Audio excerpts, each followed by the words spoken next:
ఉరవకొండ నియోజకవర్గంలో పెన్షన్ల పంపిణీ కొనసాగుతోంది. పాతపేట కాలనీలోని ఆంజనేయ స్వామి ఆలయంలో పూజలు చేసి పెన్షన్ల పంపిణీని ప్రారంభించారు మంత్రి పయ్యావుల కేశవ్.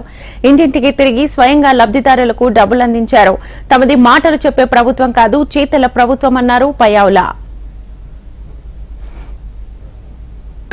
వాడలా కూడా చూస్తుంటే పండుగ లాంటి వాతావరణంలో సాగుతుంది. ఈ రోజున 3,000 ఉన్నటువంటి పెన్షన్ 4,000 చేయడం, 3 నెలల బకాయి కలిపి మొత్తం 7,000 రూపాయలు ఇవ్వడం జరుగుతుంది. రాష్ట్రం విడిపోయిన తర్వాత జరిగిన నష్టం కన్నా గత 5 ఏళ్లలో జరిగినటువంటి నష్టం, ఆర్థిక అరాచకం చాలా ఎక్కువ. చంద్రబాబు నాయుడు గారు ఏ పరిస్థితుల్లో ఉంది అని ప్రధానమైనటువంటి ఆర్థిక రంగాన్ని అంచనా వేసేటువంటి ప్రయత్నం జరుగుతుంది. 1వ తారీఖు ఉదయాన్నే పంపిణీ కావాలి. 1వ తారీఖు సాయంత్రానికి 100% పెన్షన్లు పంపిణీ కావాలని ఆదేశాలు ఇవ్వడం జరిగింది.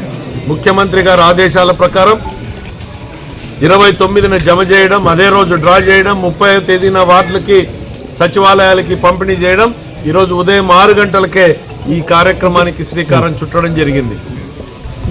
మా ప్రభుత్వం మాటలతో కాదు, చేతలతో చెప్పాలనేటువంటి ప్రభుత్వంగానే ప్రజల మనసుల్లో నిలిచిపోయేలా పనిచేస్తుంది అనేటువంటి తెలియజేస్తూ ఈ యంత్రాంగంలో ప్రతి ఒక్కరిని క్షేత్రస్థాయికి వచ్చారు.